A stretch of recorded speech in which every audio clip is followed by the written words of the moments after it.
War changes people, and Private Rodman was forever changed by the unlikely demise of Private Melvin Levy. Private Rodman would retain his crooked smile, his stilted delivery, and that vague look of chronic constipation. But from that moment on, the die was cast, because Private Levy's surreal and gruesome passing had opened a door through which Private Rodman had willingly walked. A door to another dimension. A dimension not only of sight and sound, but of mind. That was the moment a young private named Rod Serling began his journey into the Twilight Zone. Mission accomplished. Let's go home. Anyway, that's the way I heard it.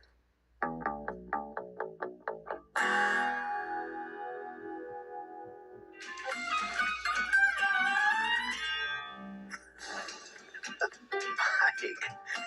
Okay, where do you want to start with this one? I want to give you the first word here because I'm going to start with your performance at the end. okay, yeah, exactly. God. Well, you know what? I'll start, as any gentleman should in a situation like this, with a compliment. Production value, which has always been great on these things, is terrific. I mean, thanks. That, you can't help but visualize stories when you write them. And a lot of what was in my mind's eye a few years back when I wrote this is right there. It's such a kick to watch it, they're really fun. How interesting to watch Levy tell a story with a twist, which led to Rod Serling launching a whole series that always ended with a twist, to you and I talking about these stories that end with a twist. Life is a twist sometimes, and nobody knew that better than Serling. You see people that deal with tragedy in their life, and sometimes they get stuck there, and they are a now professional victim. Think of what Rod Serling really could have done. He could have come back and lived in a time regretting that Private Levy is gone, and or you completely do something about it. So your trauma is either your prison or your platform. Well, certainly your past does not equal your future, right? I mean, we're doomed to repeat it if we don't learn from it. But the idea that we would all go through the same crucible and come out the same, of course, is silly. Why did so many in the greatest generation come back determined and forged and tempered in steel, going through those battles? Why did so many succumb to PTSD? Why today are we still seeing 18, 19, 20 suicides a day from people who went through the same exact experiences, right? So, yeah, I do think, there's a free will element at play here, and the fact that you get to decide what to do, in this case, with an impossibly tragic and unspeakably ironic set of circumstances that kill your best friend right in front of you. The fact that he was able to take that, eulogize it, and then leave a legacy really unlike anybody in TV that I've ever seen. His body of work, Matt, I mean, you know what it takes to write a TV show. He wrote over 100 himself for the Twilight Zone. We've touched on this before, Mike, but it feels like the power of story. And for goodness sakes, we're finally using story. I just get giddy over the fact that we're sitting here breaking down, and this episode particularly, the oddball episode that doesn't seem to have a connection directly to, the things of the kingdom or the things of faith and all that, are the ones that almost are the most intriguing to me. This one, there is a big life lesson. You know, sure. Some families lose a child to drunk driver and divorce, and their family is ruined forever. Others create Mothers Against Drunk Drivers and have a complete second act. Oh, yeah. That is largely benefiting. Again, your trauma is your platform or your prison, and it's your choice. Famous story years ago, I read it. Two identical twins raised by the same parents, surrounded, in the same home, same everything. One of them wound up running a very successful company. The other wound up on death row. And the documentary interviewed both of these twins extensively, and everything lines up. They literally lived the same lives, but wound up in opposite ends. And the thing that stuck with me at the end was the filmmaker asked the first one, how do you explain how you wound up where you did? And he said, well, with parents like I had, and with grandparents like I had, how could I not? And they asked the same question to the one on death row. And he said, with parents like I had, and grandparents, how could I not? These three wonderful... Rod Serling. Interesting. Every man is put on earth condemned to die. Think of that. It is appointed unto man once to die, I think is the scripture. Time and method of execution unknown. Yeah. So, oddly, had an untimely departure, 40 years old. Can you believe that? He died at 40. Massive heart attack. Yeah. When I picture him in my mind, he never looks younger than 50. Right. But he would have been 22, maybe 20 in the Philippines when he was in the service. He only lived another 20 years. Yeah. Purple Heart recipient, Bronze Star, Philippines Liberation Medal, a veteran and a war hero. In addition, after he gets out and comes back, in college, after the war, he was a parachute tester, jumping from planes, and was paid to do ridiculously dangerous things for the military. What is that? Is that survivor's guilt? What, I mean, look, it was like test pilot meets stunt man. Yeah. I mean, they would pay him like $1,000 to test a piece of equipment, 500 today, and if he survives, he gets the other 500. Yeah, he was. I don't know, but I would imagine when you go through a clarifying moment like that, your life really changes. And obviously, we say it in the story, that's when he entered his Twilight Zone. But it's not necessarily a world of science fiction and mumbo jumbo. To me, the Twilight Zone is a way of admitting to yourself that you don't have a playbook necessarily. There's uncertainty in the world and a humility, maybe, the hubris that comes from being so sure that you know the answer to a question, so sure that you know how the story is going to end. That's what I'm interested in. And we're all guilty of it. We believe our own histories. We get very, very accustomed to our own set of facts, and then we become certain.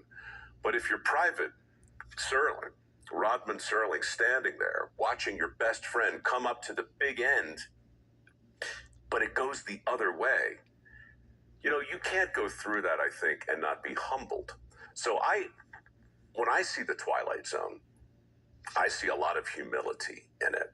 I see main characters going through their days, going through the narrative, only to realize that they were mistaken about something near the end. It was not as they thought. The twist was not the twist that they imagined. Hey guys, did you know? So sign up today. And then now we sit here and break down and try to find something interesting to pontificate about. It's moments. I would bet that Rod Serling, in the days after that tragedy, probably beat himself up Like, rather than giving him the lit cigarette, what if he had taken a cigarette from his pack, lit it for him, the way we've all seen, right?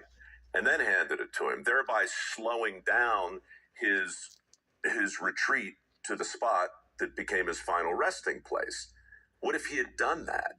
We do that all the time. You mentioned drunk driving and accidents and things like that. Every accident that's ever happened on the highways is a function of pausing a little longer than you needed to at the stop sign, or going back into the store to pick up the thing you forgot. And we do this to ourselves all of the time.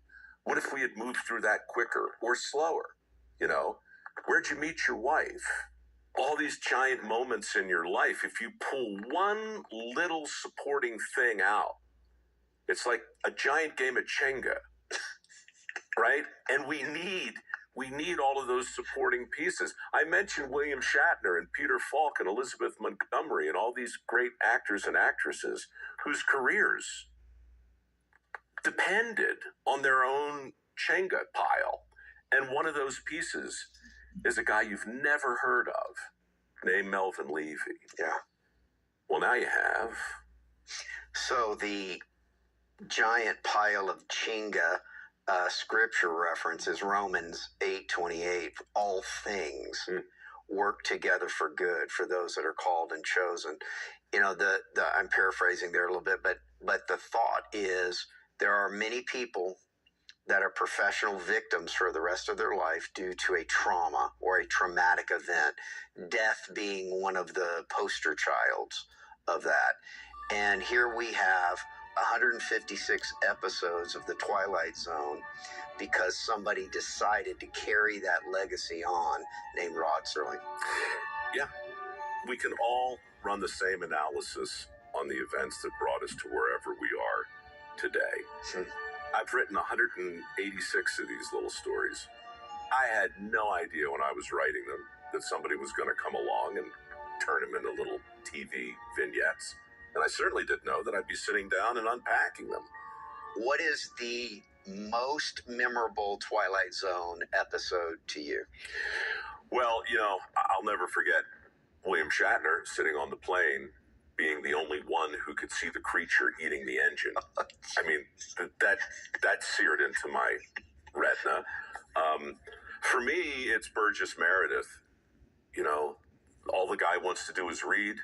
We have a nuclear war. He's the sole survivor. He walks into the library. He finally has some peace and quiet. And spoiler alert, he steps on his glasses. So now he's blind and alone. That's the kind of twist, you know, that's the kind of twist. And they're not all dark. Some of them are just, well, most of them are a little dark, you know. The doll with the dark eyes. That's dark. That's dark. That scared the, you know what, out of me when I was a kid. So, land the plane. There's story. There's, you know, kind of not being a victim of your circumstance. There's a whole bunch of stuff in here. You know what? What's your favorite part? When you read that quote earlier, here's what strikes me about Serling's quote. Every man is put on earth condemned to die. Time and method of execution unknown. What makes the quote great is the fact that he leaves out a word. There's no connector between time of execution is. He doesn't say is. He just leaves it out. And that's why in the story, I always come back to that stilted delivery, that weird look of constipation, because you can see it in this quote, right? You can see it. Every man is put on earth condemned to die. Remember, from 42 people only to survive. And I tried to ignore being a Holocaust survivor. There were two things that happened that really changed my life. The Holocaust Museum in Washington, D.C., for 16 years in a row, once a year, closed its doors to the general public for 2 days. It opened it up only to the Holocaust survivors, their children, and their liberators. I never went. However, on November 1st and November 2nd of 2003, I decided to go. There were over 8,000 people from all over the world. And at the table where I was sitting, I met the men born in the same city, been in the same camp, the same years, 1941, 1944. He was deported when he was 8 months old. I was year and a half. And that is the difference what your audience and you are experiencing. This is living history, not reading for the books, movies, whatever. And what happened is because I met him, had the opportunity to ask him different questions. For the first time, I felt that I belonged to both generations, Holocaust survivors and children of Holocaust survivors. And in 2008, I got my first assignment to speak to sixth graders. One sixth grader wrote, P.S. Your story was overwhelming, and I promise I'll pass your story to my children. I realized for the first time that I have something important to say, and that became my mission in life to educate the next generation nationally and internationally. I know there's two other things that are very important to you, and then you teach this and educate people. It's Right. taking responsibility and learning to disagree. Please tell us In a about civil way. In a civil way. Okay, one of the things that I do, I'm planting the seed. I probably will never see it on my lifetime.